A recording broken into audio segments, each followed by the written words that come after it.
Assalamualaikum warahmatullahi wabarakatuh.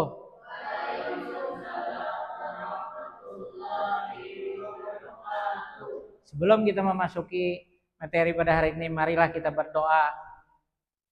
Dimulai. Selesai. Sebelum kita memulai pelajaran, sebelumnya Bapak absen dulu ya. Muhammad Al-Mahdi, Kamila Hasanah, Muhammad Aulia Akbar, Naswa Kamilah, Muhammad Nur Patria, Rini Hayatin Nikmah, Rizki Amalia, Siti Aisyah, Nur Hilmiah. Karena pelajaran kita hari ini adalah hukum tata negara Islam kontemporer. Bapak akan merincikan materi kita pada hari ini adalah sistem pemerintahan dalam Islam, konsep, prinsip, bentuk, dan relevansinya dalam konteks kenegaraan modern. Saat pemimpin wafat, siapa yang memimpin? Sebuah renungan sejarah tahun 632 Masehi, Rasulullah Shallallahu Alaihi Wasallam wafat tanpa menetapkan secara tegas siapa penggantinya dan sistem apa yang harus dijalankan. Umat Islam berkumpul di Syakifah Bani Saidah dan berembuk hingga terpilihlah seorang pemimpin. Dari peristiwa inilah lahir pertanyaan besar dibahas para ulama dan pemikir hingga hari ini, bagaimana sebenarnya Islam mengatur kekuasaan dan pemerintahan. Coba kita pikirkan bersama, apakah Islam mewajibkan satu bentuk negara tertentu atau memberi kebebasan berijtihad? Mengapa manusia membutuhkan pemerintahan? Apa jadinya tanpa pemimpin? Apa perbedaan negara Islam dengan negara sekuler dalam memandang sumber kekuasaan? Tujuan pembelajaran: setelah mempelajari materi ini, mahasiswa diharapkan mampu menjelaskan tentang sistem pemerintahan dalam Islam yang dirinci ke dalam capaian berikut. Menjelaskan konsep dasar dalil pemerintahan dalam Islam, membedakan bentuk dan lembaga pemerintahan Islam, mengidentifikasi prinsip-prinsip pemerintahan Islam, menganalisis relevansi sistem Islam dalam konteks kontemporer.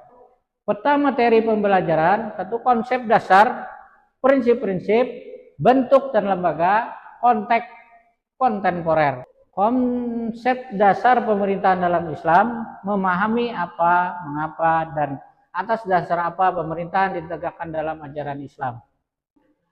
3 istilah kunci pemerintahan Islam: khilafah, siasah syariah, imarah. Sistem kepemimpinan tertinggi sebagai pengganti fungsi kenabian dalam menjaga agama dan mengatur urusan dunia. Siasah syariah, politik, kebijakan yang berlandaskan syariat, mengelola urusan umat demi kemaslahatan selama tidak bertentangan dengan nas. Imarah, kepemimpinan dan otoritas dalam menjalankan kekuasaan eksekutif, termasuk para pemimpin wilayah dan pejabat negara. Mengapa pemerintahan diperlukan? Mengangkat seorang pemimpin atau imam bagi umat hukumnya wajib menurut Ijma' Al-Imam Al-Mawardi Al-Hakam Sultaniyah. Pemerintahan adalah kebutuhan durarah, bukan sekedar pelengkap. Menjaga agama dan ketertiban, melindungi pelaksanaan syariat dan mencegah kekacauan atau fitnah. 2. Menegakkan keadilan dan hukum, menyelesaikan sengketa dan melindungi hak setiap warga, mewujudkan kemaslahatan umat, mengurus kepentingan publik, keamanan, ekonomi, dan pendidikan. Landasan dan sumber hukum: Al-Quran, As-Sunnah, Ijma' dan Ijtihad. Al-Quran, Quran Surah An-Nisa 59, perintah taat kepada Allah, Rasul, dan ulil amri. Quran Surah An-Nisa 58, perintah menunaikan amanah dan menetapkan hukum dengan adil. As-Sunnah, praktek kepemimpinan Nabi Shallallahu Alaihi Wasallam di Madinah, serta sabda tentang kewajiban taat pada pemimpin dalam kebaikan dan adanya tanggung jawab kepemimpinan. Ijma' dan Ijtihad, kesepakatan sahabat mengangkat khalifah setelah Nabi wafat, serta ijtihad para ulama fikih syasah dalam merumuskan tata kelola negara. Tujuan pemerintah menjaga maqasid syariah. Pemerintahan dalam Islam berorientasi pada perlindungan 5 nilai pokok demi terwujudnya kemaslahatan. 1. Hifdzah ad-din, menjaga agama. Hifdzah an-nafis, menjaga jiwa. Hifdzah al-aqal, menjaga akal. Hifdzah an-nasal, menjaga keturunan. Hifdzah al-mal, menjaga harta. Setiap kebijakan pemerintah idealnya diukur dari sejauh mana ia melindungi dan mengembangkan kelima nilai ini. Syura, pemerintahan atas dasar musyawarah. Apa itu syura? Syura adalah mekanisme pengambilan keputusan secara kolektif melalui musyawarah. Kekuasaan tidak boleh bersifat absolut di tangan satu orang. Implikasi syura dalam pemerintahan: 1. Partisipasi rakyat. Rakyat berhak terlibat dalam urusan publik melalui wakil-wakilnya. 2. Pembatasan kekuasaan, menutup pintu kesewenang-wenangan dan otoritarisme. 3. Akuntabilitas pemimpin. Pemimpin wajib mendengar dan bertanggung jawab kepada umat. 4. Cikal bakal demokrasi. Banyak ulama memandang syura sejalan dengan semangat demokrasi. Al-adil, keadilan sebagai poros negara. Adil, keadilan ditegakkan kepada semua tanpa memandang status, agama, dan atau kekerabatan. Wujud keadilan dalam pemerintahan: 1. Keadilan hukum, setiap orang setara di hadapan hukum, tidak ada kekebalan bagi penguasa. 2. Keadilan ekonomi, distribusi kekayaan yang adil melalui zakat, larangan riba, dan anti monopoli. 3. Keadilan sosial, perlindungan kaum lemah, pemenuhan hak dasar, dan kesetaraan kesempatan. 3 pilar lain: kesetaraan, amanah, kebebasan. Al-musawwah, kesetaraan, semua manusia setara dalam martabat, membeda hanyalah ketakwaan, bukan suku, ras, atau kekayaan. Quran Surah Al-Hujurat ayat 13. Al-amanah, amanah dan tanggung jawab. Kekuasaan adalah amanah yang akan dipertanggungjawabkan pemimpin pelayan umat, bukan penguasa mutlak atau mas'uliyah. Al-huriyah, kebebasan dan hak rakyat, jaminan beragama, berpendapat, berkumpul, dan memiliki harta dalam batas yang menjaga kemaslahatan bersama.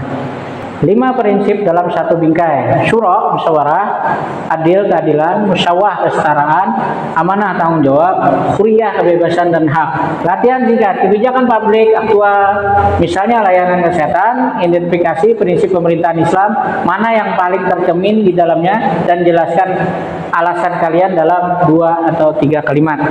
Menurut saya dari 5 prinsip itu, kalau kita lihat dari praktek yang kita khususkan di Kabupaten Hulu Sungai Selatan, misalnya di bidang kesehatan, itu yang paling mencerminkan.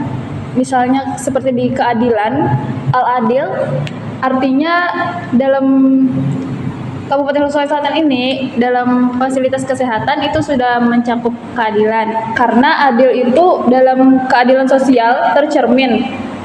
Orang itu sebagai manusia harus memiliki hak konstitusionalnya, yaitu mendapatkan hak dalam kesehatan.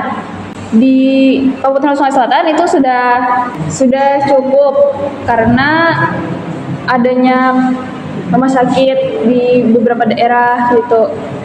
Habis itu yang kurang itu mungkin di persamaan hak, mungkin pelayanannya kurang. Ada perbedaan lah antara yang menggunakan BPJS dan juga yang umum. 3 model pemerintahan dalam sejarah Islam: khilafah, imamah, muluk atau monarki. Syarat pemimpin dan cara pengangkatannya. Syarat pemimpin menurut Al-Mawardi: 1. Adil dan berakhlak mulia. 2. Berilmu untuk beristihad. 3. Sehat panca indera dan fisik. 4. Cakap dan berwawasan dalam mengelola negara. 5. Berani menegakkan hukum dan menjaga umat.